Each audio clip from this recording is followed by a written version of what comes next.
Hey guys, what's up? Today's story time is about me living with a dead person. Literally a dead person inside of my body. No joke. You guys interested? All right, let's get into it. Early January of 1999. I'm 21 years old. So I was out with a bunch of my buddies out of my mom's house, which is out by Parker, Arizona. So it's all desert out there. In the wintertime, we'd go ride dirt bikes. We always had dirt bikes and quads and off-road trucks and stuff. So a year before that, we were out riding and I found these two hills and I just decided, hey, I'm gonna make a jump out of these two hills. And so the year before, everything went well, actually. Planned it right, I lined it up right, I hit it with the right speed.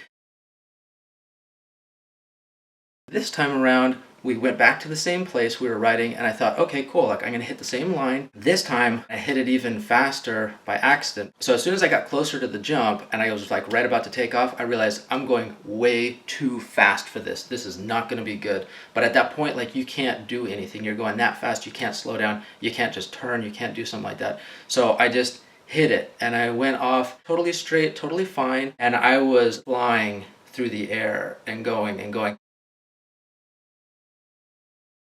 I ended up looking down and thinking, oh my goodness, there goes the entire landing. If you guys aren't familiar with like on a jump, you have two planes like this. So you want to go up and then you want to land on a downslope so it's like a gradual come down. So I realized that I passed the whole landing and I was just flying through the air.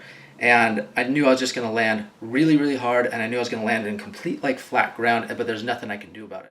Hopefully this picture puts it into perspective. The blue arrow on the left is me standing there actually where I landed. The red star is actually where I was supposed to land, and the black arrow on the right is my buddy who's 6 foot tall. That's where I actually took off from the jump. So hopefully this gives you a better picture of how big this jump really was. I hit so hard, my face smashed down into the bars, I cut my chin open, and I landed so hard that my left ankle broke. Both sides, left side and right side, snapped. And I landed and I kept riding, because I didn't crash or anything. And it just was like that instant like pain like right away, but then it didn't hurt too bad. So I landed and everybody came over right away because they were like, oh my dude, this is bad. Like this is really, really bad. And I rode over to my buddy and he's like, dude, your chin's bleeding. I'm like, the chin is going to be the last of my worries. So I tried to step off of my bike. I couldn't put any pressure on my left ankle or my left leg. It was like so sensitive. And at that time, I've never broken a bone before in my life. So I didn't really know what a broken bone was. Everybody says like, oh my gosh, it's so painful. You would know if you broke a bone.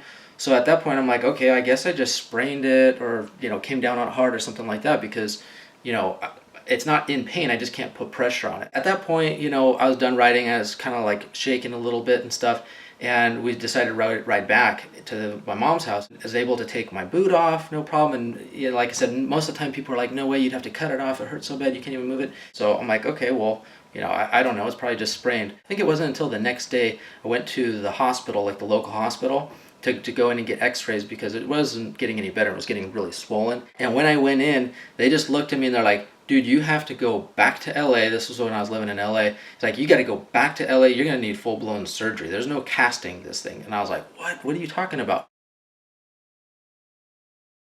So I got back to LA. I had to schedule a full appointment with like a sports medicine like surgeon doctor. And he was just like, we got to get you in soon. So within a couple of days, I was in the hospital and they were cutting open my leg because they literally had to put it back together.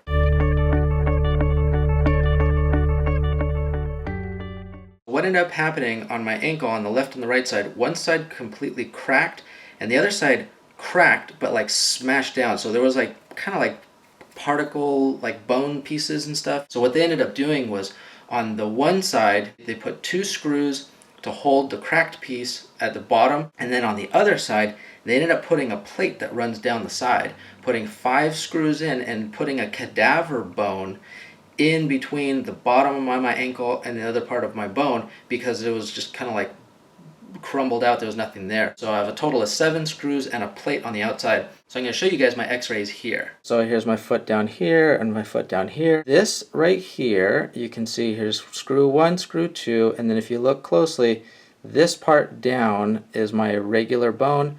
This area in here is the cadaver bone, and then this connects up to the rest of my bone here with these 3 screws. And then this is another crack here.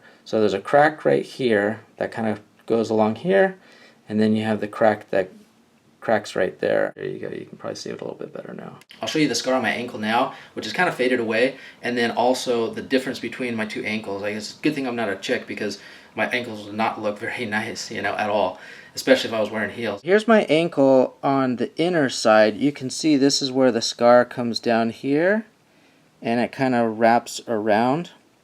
This is the side where the two screws go up this way. Here's the other side of my ankle, and it's kind of hard to tell, I think, with this lighting, but basically you can kind of see the scar starts from down here and works its way up through here all the way up to here. So this is the side with the plate.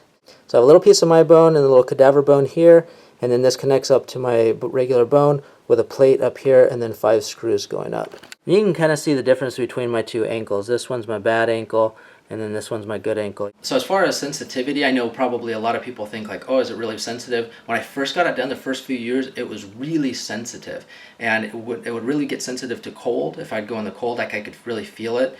And nowadays, like I really don't feel any sensitivity to the cold, and the whole old school thing as far as like the metal detectors, no metal detectors ever went off. And now it's still like sensitive. If I wear like a real hard cut shoe on the outside ankle part and it kind of digs in, I can feel it and it's sensitive. But other than that, I mean, you know, I still do all of my sports. You know, I wakeboard and surf and, you know, water ski, snowboard, do all these different things. So now I guess I'm part cyborg with steel and part dead person having a cadaver bone in my ankle. So hope you guys like my story time. I will talk with you guys later, and I'll be here tomorrow.